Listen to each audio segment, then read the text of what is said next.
Around 900 CE, in the high plateau of central Mexico, a civilization rose from the ashes of a collapsed world and built something so impressive that the people who came after them centuries later couldn't quite believe they were real.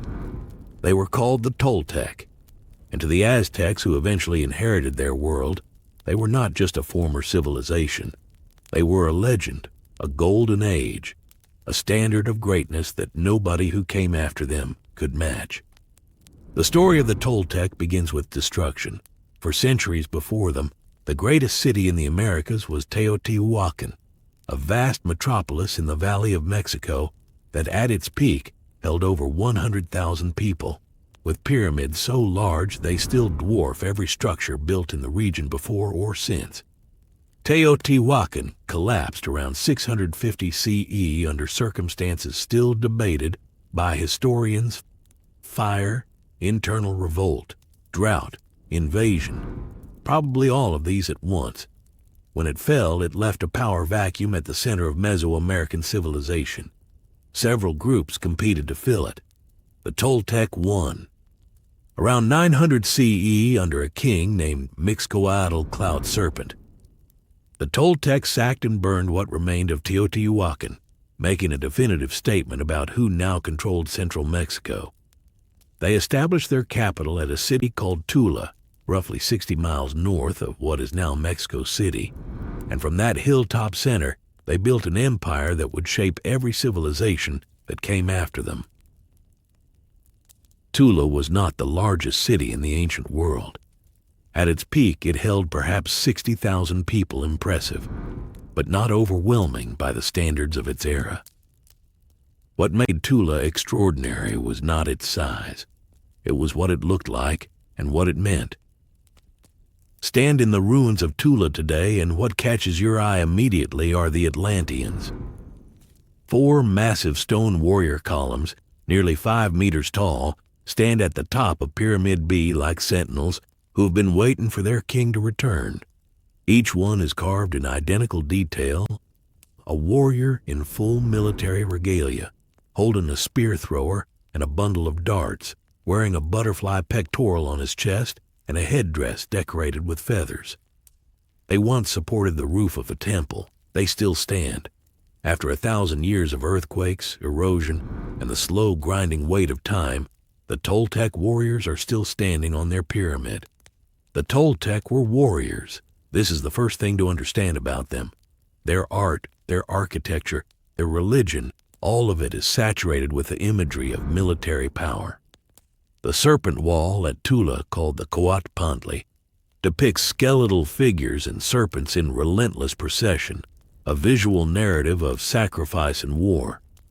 Carved panels show eagles and jaguars consuming human hearts, the ritual nourishment that Toltec believed the sun required to continue its journey across the sky.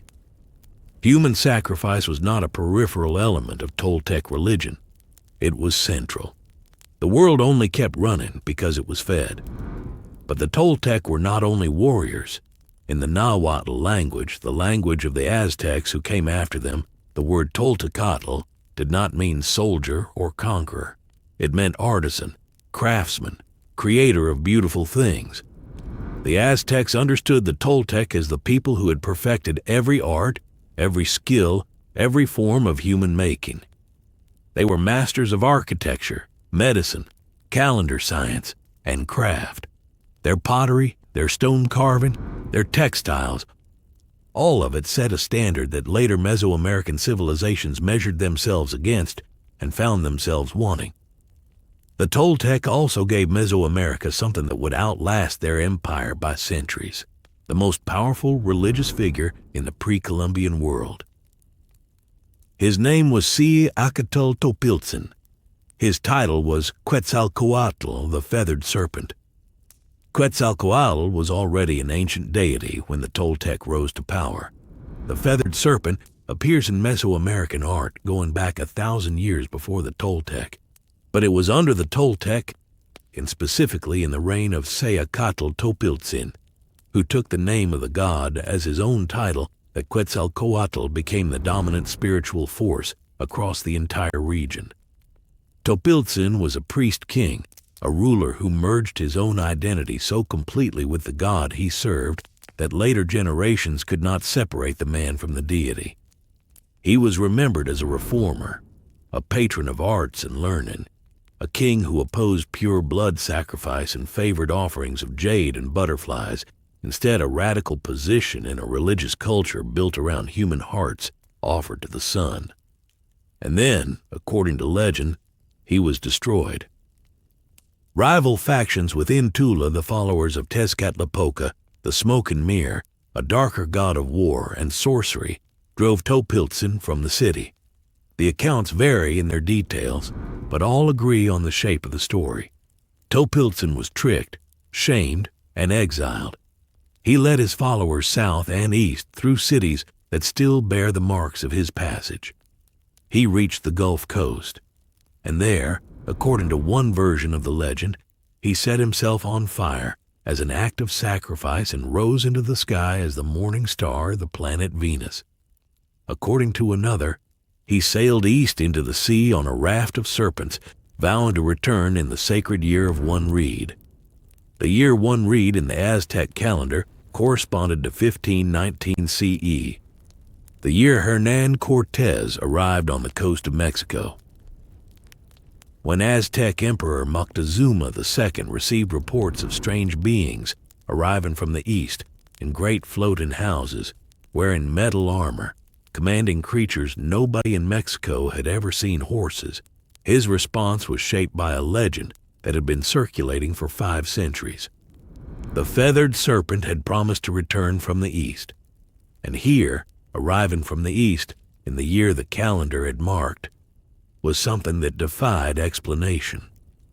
It was the legend of Quetzalcoatl, born in Tula, carried forward by the Toltec religious tradition, passed to the Aztecs who preserved it for centuries, that contributed to the paralysis and confusion at the highest levels of Aztec power in those critical first months of the Spanish conquest.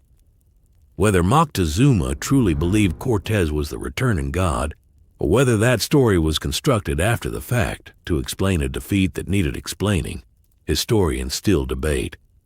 But the legend was real, the fear was real, and the Toltec had planted it.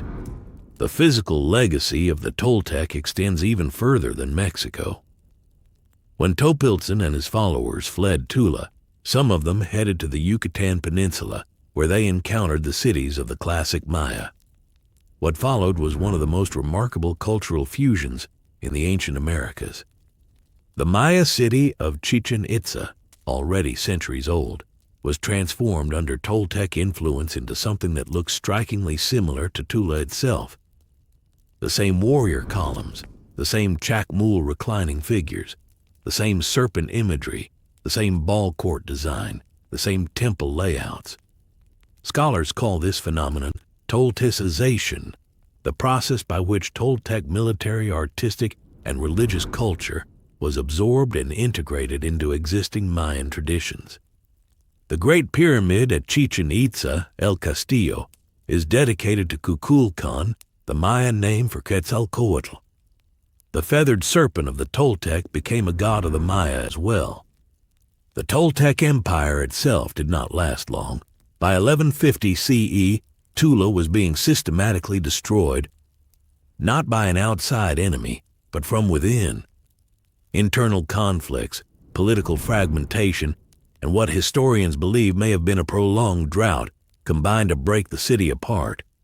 By 1168, the last Toltec leader, a man named Huamak, fled Tula with what remained of his people and resettled at Chapultepec on the shores of Lake Texcoco, the same lake where, 2 centuries later, the Aztecs would build their own capital of Tenochtitlan.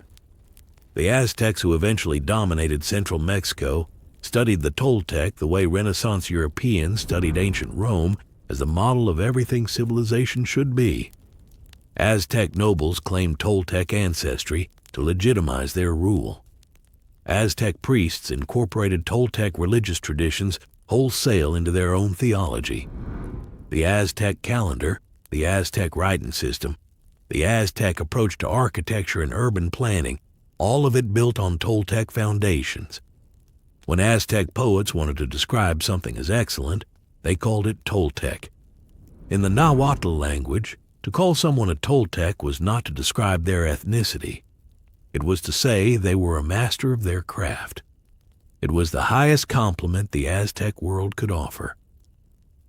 A civilization that lasted barely 2.5 centuries left a legacy that shaped Mesoamerica for the next 500 years through the Aztec Empire it inspired, the Maya cities it transformed, the god it sent across the continent, and the legend it planted that may have helped bring down the last great indigenous empire of the Americas when a Spanish soldier arrived from the east in the year the old prophecy had marked. The Toltec are gone. Their god is still flying.